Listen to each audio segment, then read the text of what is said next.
Hello, friends. We're back today. We're going to talk about 10 ways to use any training, course, program, or coach that you are involved with. All right, let's dive in. 10 ways to use any training. So, number one way is for the learning. We are constantly learning. If you're not learning, you are stagnant. I believe we're all learning, whether we're learning from reading a book, we're learning from what was just shared on a Facebook feed that leads us off into some investigation.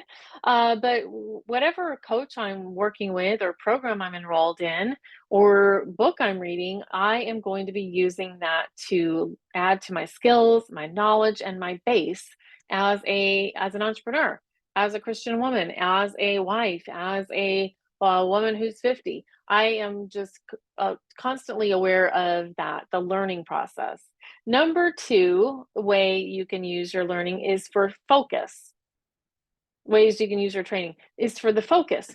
You might be hiring that coach, that accountability partner, that you might be joining that mastermind for the focus, the clarity of commitment. So I am in a mastermind that is 1 year, and I'm also in right now a container that is 1 month. Those are two different things, and the focus in each is very different. So but we know that we need to have our focused attention on something in order to reach that next goal. And I am constantly going over and latching on to the people that know how to do the thing I want to learn how to do. Why? Because that is the best place for me to ask questions. That is the best place for me to be mentored. That is the best place for me to focus in and get help and get back to work. Get help, get back to work. The third reason that you might be engaged in a coaching experience is the tools. So you might sign up just for all the trainings and worksheets and all of that. I mean, what I know, I've signed up for many, many programs just for those access to those worksheets, the Google Docs, the templates, the systems. I want to go behind the scenes. I want to go behind the scenes and get the tools. And sometimes that's Canva templates. Sometimes it is a Trello board. There's all sorts of ways that these come to us now, but you might just need some of those handouts in order to, and that sometimes we join just for that. Depends on the cost of the program. But I know I've spent many a $27 getting a workbook or the Canva templates or something that's going to just be laser focused on something that I do not know how to do. Number four is the inspiration. Now, you know, I love this word. I love the word inspiration. I've built many of my courses and books related to that. And I love the word brave. So I love to be inspired. I love to be inspired to take the next step, to see what's working over there, to have that burst, that adrenaline rush of inspiration to help me to see bigger, to help me to understand something, to help me to feel that fire in my belly, feel the fire in my belly. So oftentimes I'm hanging out, all the time, actually. I'm hanging out with people that inspire me. And I really have to guard against feeling less than or like I need to compete or compare. None of that helps me in any way, my friend. Number five is your motivation. I like to be motivated. Yeah, there's that famous quote that says, motivation, I think this is Zig Ziglar. Motivation is like a shower. You want to take one every day. So the motivation, you might use this training to see how someone else has done it and then create your own way. So just that motive, the motive. What's your motive? We always want to ask ourselves, what's your motive for enrolling in this?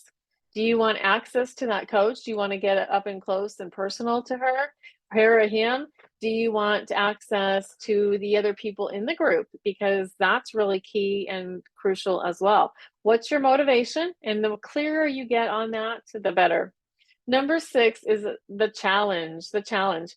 I love a challenge. Some people don't, but I love a challenge, a little bit of competition, a little bit of, hey, look at what she was able to do, what he's doing, and hey, how can I take that and use it to bring back to my people? I also love creating challenges.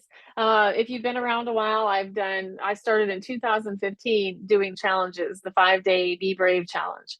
And I did that many, many times. I've done 10-day challenges. I've done coaching weeks. I've done a challenge that was called the Nourished Life Challenge. And so that word kind of goes both ways. I want to be challenged, but I like to engage in laser focused challenges.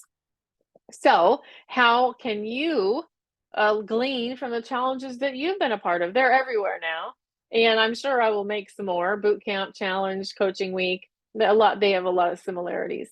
Number 7 is launch. You might use a coach just to learn how to launch or prepare or get your business off the ground.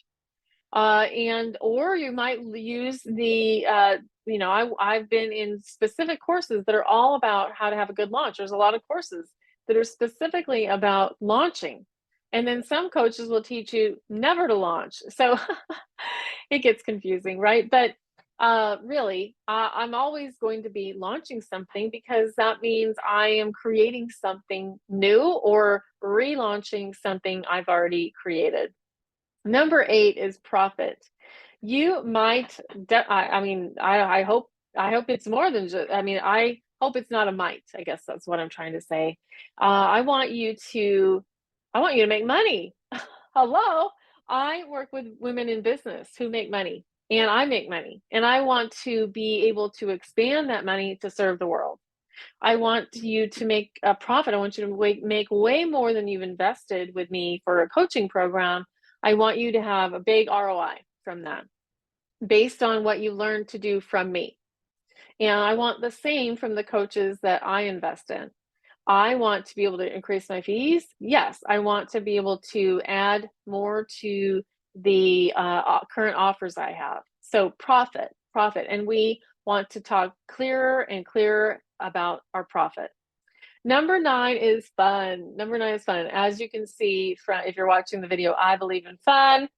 And I love to have fun in the courses and programs I'm in.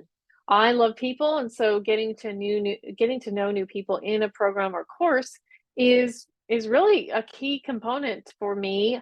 I want the fun of the community. I believe in community. I want the fun of that. I want the laughter, the jokes, the inside jokes. I want to have fun together. I want to celebrate with you. I want to celebrate my wins and your wins all the way along. I want fun. And the final piece of how you might use a coaching program, course, group, or program. I said program twice. So, oh well. Nothing will ever be perfect on this podcast. Amen to that. Like let's preach about letting go of perfection. Let go of perfection. Okay. Number 10 is personal growth. You might use that coach, that program, that system to add to your personal and professional growth this year. When I was a counselor, we were required to have a certain number of hours of continuing education. Guess what? I still believe in that and I still do that. I just get to choose. I get to choose my continuing education, and I do that by the mastermind I'm in. I get to do that by private coaching that I engage in. I get to do it in all sorts of ways, workshops I attend, conferences I go to. It's my own choice now what the continuing education is going to be for me each year, each month, each part of the journey. So hopefully this is helpful to you. I, of course, would love to hear from you. You can reach out to me on my website, dianecunningham.com. You can always reach me at Voxer. It's Coach Diane. Coach Diane on Voxer. You can send me a message over there in the Facebook land. And I would love to be your coach. Let's just say it straight up. I love coaching. Why? Because of the transformation. I love helping women to rise into things they didn't know they could do. Many of my women have created books. They've created retreats. They have launched programs. They've brought in thousands and thousands of more dollars. That makes me happy. So if you want to do more of that, let's talk. I'll see you soon.